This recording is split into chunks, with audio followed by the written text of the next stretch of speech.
안녕하세요. 60대 초반이고 퇴직한 지 몇 년 된 가장입니다. 제 나이대의 대한민국 남자라면 대부분 저랑 같을 것 같습니다. 젊었을 때는 돈 버느라고 세월 가는지 모르고 앞만 보면 살다 보면 어느새 머리는 희끗해지고 주름만 깊어지는 아저씨가 되어버리지요.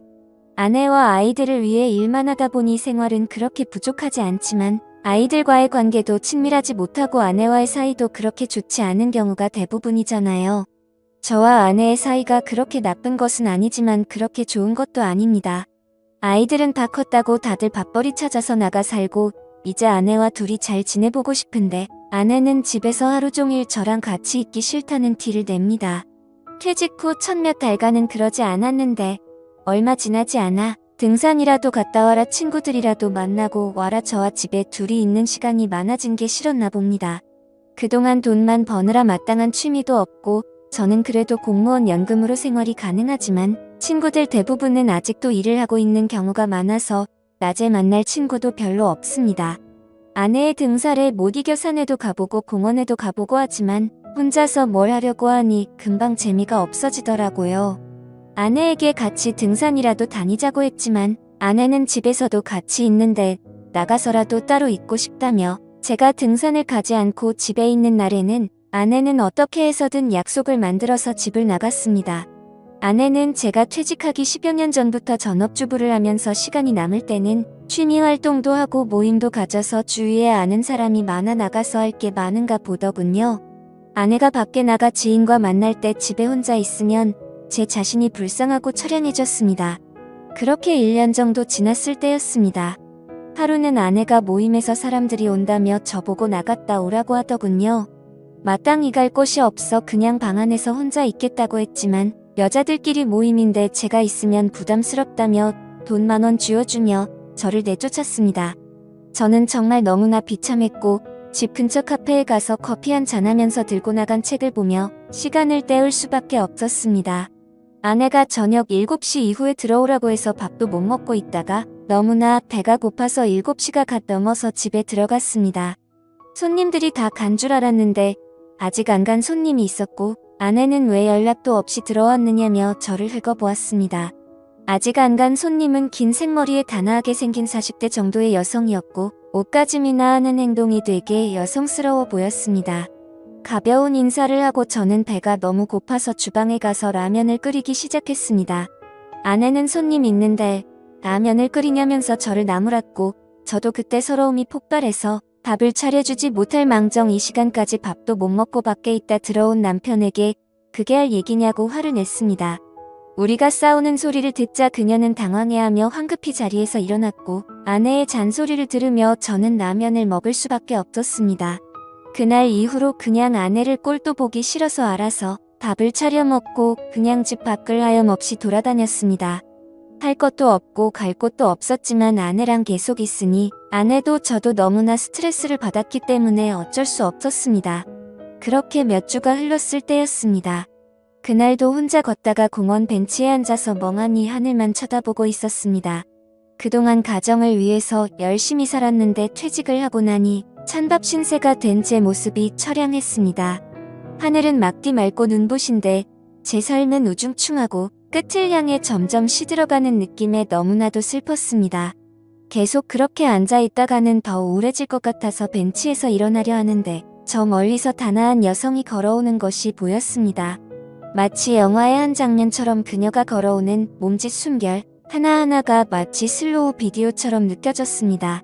왠지 낯설지 않은 그 모습에 넋이 나가 있는데 그녀도 이내 저를 알아본 듯 인사를 했습니다. 그녀는 몇 주 전 집에 남아있던 아내의 손님이었습니다. 서로 짧은 인사를 나누었고 몇 마디 나눈 후에 아쉽지만 그녀를 떠나보낼 수밖에 없었습니다. 그녀와 공원에서 마주친 후로 제 심장이 쿵쾅쿵쾅거리고 설레는 것을 느낄 수가 있었습니다. 마치 제가 젊은 시절로 돌아간 것 같았습니다. 그녀의 단아한 모습과 지나치며 맡았던 그녀의 향기가 잊혀지지 않았습니다. 그날 이후로 매번 그 공원의 그 벤치를 찾아갔습니다. 남는 게 시간이고 아내와 집에 있어봤자 트러블만 생기는 걸 알기에 혹시나 한 번이라도 그녀와 마주치길 기대하면서 그 공원으로 출퇴근을 했습니다. 책과 따뜻한 차를 가지고 가서 몇 시간씩 그 벤치에 앉아 있었습니다. 하지만 한 달이 지나도록 그녀와 다시 마주치는 기회는 없었습니다. 아쉽기는 하지만 딱히 할 것도 없고 공원에 가서 좋은 공기 마시며 따뜻한 햇살 아래에서 책을 읽는 것도 나쁘지 않아서 그 뒤로도 쭉 그 공원을 찾았습니다. 그러다 몇 주 뒤 벤치에 앉아서 책을 읽고 있는데 그녀가 제게 다가와 말을 걸었습니다. 그렇게 기다리던 그녀를 몇 달 만에 다시 보니 너무나도 흥분이 됐지만 티를 안 내려고 애써 태연한 척했습니다. 그녀는 가볍게 인사를 나눈 뒤 그날은 시간이 좀 있는지 제 옆자리에 앉았고 제가 읽던 책에 대해서 물어보았습니다. 그녀도 소설책 읽는 걸 좋아한다고 했습니다. 그동안 돈을 버느라 다른 취미 활동은 할 수 없었지만 출퇴근하는 지하철에서 소설책을 많이 보던 저였기에 책에 대해서 이야기할 것은 많았습니다. 저는 미국 고전 소설을 잘 보는 편인데 그녀는 일본 소설을 좋아하더군요. 서로의 관심책에 대해서 이야기를 하다 보니 시간 가는 줄도 모르고 몇 시간을 이야기했던 것 같았습니다. 어느새 하늘은 알록달록하게 노을이 지고 이제 가야 할 시간이라며 자리에서 일어섰습니다. 저는 아쉬움을 뒤로한 채 그녀를 보내줬습니다. 그 다음 날도 그 다다음 날도 벤치에 앉아서 책을 봤지만 그녀를 볼 수 없었습니다. 집 앞에 중고 서점이 있는데 방문을 했습니다. 그녀가 얘기했던 일본 여작가가 생각이 났고 다행히 그 작가의 소설이 있어서 하나 구입했습니다.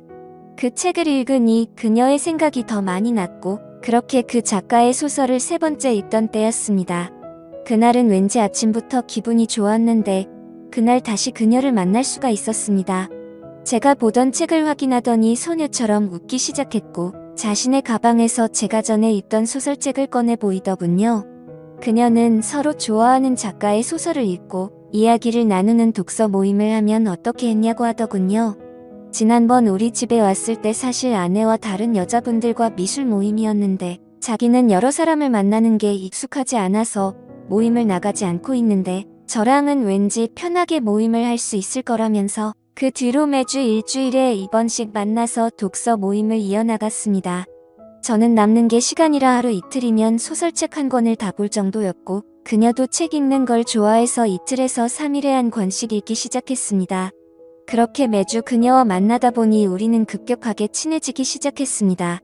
제가 그동안 읽은 소설책 양이 어마어마하기도 했고 아무래도 나이가 많다 보니 그녀보다는 조금 더 깊은 얘기를 하곤 했을 때마다 그녀의 눈빛은 초롱초롱 빛이 났습니다. 그러다 책을 10권 떼었을 때 그녀가 처음으로 뒤풀이를 하자고 해서 파전집으로 갔습니다. 문학 얘기는 막걸리의 파전과 함께하는 거라며 자기가 대학교 독서 동아리 때는 항상 그랬다고 했습니다. 막걸리를 한잔 할 때마다 그녀는 평소와는 다르게 말이 많아졌습니다.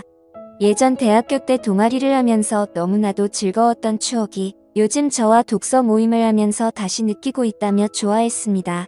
그러면서 자기는 지적인 남자가 좋아서 대학교 때도 책을 많이 보는 동아리 선배를 짝사랑한 적이 있었다며 제가 자신과는 다른 견해의 이야기를 할 때는 너무나 똑똑해 보인다고 하더군요. 저 좋으라고 하는 소리였겠지만 은근히 기분 좋고 설레기도 했습니다. 조금 더 취하자 자신의 가정 이야기도 했습니다. 자신은 이혼녀이고 이혼한 지는 5년 정도 됐다고 합니다. 전 남편은 집이 많이 부유했었고 남편과 시댁도 아무런 문제가 없었지만 아이를 낳지 못하는 걸로 갈등이 있었다고 합니다. 기어 후 전 남편은 다른 여자와 바람이 나서 아이를 데리고 왔고 이혼의 대가로 그녀가 지낼 만한 집에 전세금과 생활비 정도의 의자료를 받고 이혼을 했다고 했습니다. 전 남편은 돈 버는 거에만 관심이 많아서 소설책을 읽는 거는 시간 낭비라며 자신을 무시하고는 했는데 요즘은 저랑 이렇게 소설을 읽으니 좋다더군요. 그래도 전 남편과 이혼에 대해서 얘기를 하면서 기분이 좋아지지 않았는지 그녀는 막걸리를 원샷하기 시작했고 그러더니 갑자기 테이블에 머리를 박고 자기 시작했습니다. 저는 10여 분간 그녀를 흔들어 깨웠지만 그녀는 이미 만취 상태였고 어쩔 수 없이 그녀의 지갑에서 신분증을 발견하고 그녀의 집으로 그녀를 데려다 주었습니다. 집 근처에 오니 다행히 정신이 조금은 드는지 비밀번호를 알려주었고 그녀의 집 문을 열고 들어가 침대에 그녀를 눕혔습니다. 40대의 젊은 이혼녀가 사는 집에 들어오니 흥분이 되는 느낌이 들었습니다. 여자 혼자 살아서 그런지 집도 깔끔하고 좋은 냄새가 났습니다. 저도 취기가 조금 돌고 있고 그녀도 취해서 얼굴이 붉어져 있어서 더 예뻐 보였기 때문에 고백하고 싶은 마음이 굴뚝 같았지만 그렇게 되면 요즘 삶의 활력소인 그녀와의 독서 모임이 끝날 것 같아서 두려웠습니다. 저는 그녀에게 이불을 덮어주고 집을 나올 수밖에 없었습니다. 다음 독서 모임에 나온 그녀는 그날은 정말 미안하다며 작은 선물도 사왔습니다. 그렇게 독서 모임이 이어나가고 책을 20권 본 날 이번엔 제가 뒤풀이를 하자고 했고 이번에는 조금만 마시기로 했습니다. 우리는 막걸리를 마시며 최근 읽었던 책에 대해 진지한 얘기도 하고 이런저런 얘기도 했고 적당히 취했을 때 그녀의 집 앞까지 같이 걸어갔습니다.